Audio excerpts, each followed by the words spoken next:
So, isang mapagpalang madaling araw po sa ating lahat.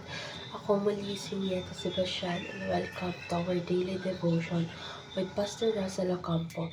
And today, our devotion talks about humility makes us effective leaders. And our scripture is all about Mark chapter 10, verse 43 to 45. So NI version, not so with you. Instead, whoever wants to become great among you must be your servant, and whoever wants to be first must be slave of all. For even the Son of Man did not come to be served, but to serve and to give his life as a ransom for many. So yung hindi naman po, pero hindi ganyan ang dapat nangyari sa inyo. Sa halip, ang anumang nais maging dakila sa inyo ay dapat maging tagapaglingkod ninyo, at ang sino mang gustong mauna sa inyo ay dapat maging alipin sa lahat, sapagkat kahit ang anak ng tao ay naparito hindi upang paglingkuran, kundi upang maglingkod at upang ibigay ang kanyang buhay para matubos ng marami.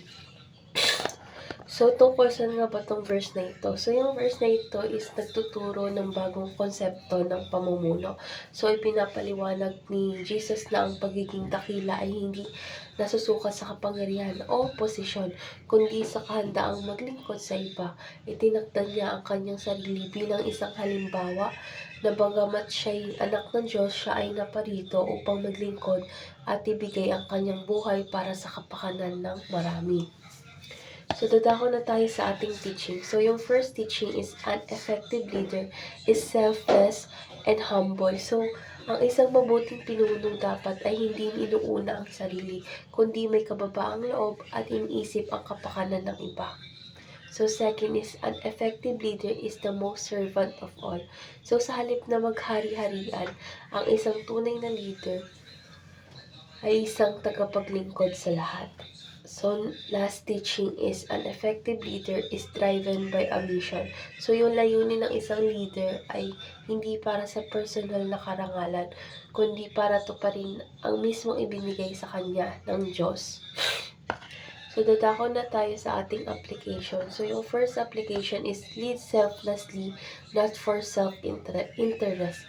So, bilang leader, dapat mong iwasan ang pagsentro sa sarili. Sa halip, unahin ang kapakanan ng iyong mga pinaglilingkuran. So, second is lead effectively by being a servant leader. So, sundin ang halimbawa ni Kristo na magpakumbaba at naglilingkod sa iba ng may buong puso at walang hinihintay na kapalit. So, last application is lead by pouring yourself into a mission. So, magpakatutok sa misyong ibinigay ng Diyos na may kababaang loob at buong pusong paglilingkod. So, ngayon, dadako na tayo sa ating last part. And our last part is our discussion. And our discussion tackles about how does the leadership style of Jesus change the way we think of leadership. So, para sa akin, ang estilo ng pamumuno ni Jesus ay lubos na naiiba sa karaniwang pananaw sa pamumuno. Sa halip na maghari at mag-utos, ipinapakita niya na ang tunay na pinuno ay isang tagapaglingkod na dapat nating unahin ang pangangailangan ng iba, at sa halip na maghangad ng kapangyarihan ay maging magpakumbaba sa paglilingkod. So, ito ay isang revolusyonaryong ideya na nagtuturo sa atin na na ang tunay na pamumuno ay nakabatay sa kababaang loob at sakripisyo. So, sa ganitong uri ng pamumuno ay nagbibigay din sa layunin at misyon. Hindi ito tungkol sa personal na tagumpay o pagkilala, kundi sa pagtupad sa kalooban ng Diyos at pagtulong sa iba na lumago at magtagumpay. So, sa ganitong pananaw ay nagbibigay ng mas malalim na kahulugan at halaga sa ating pagiging leader.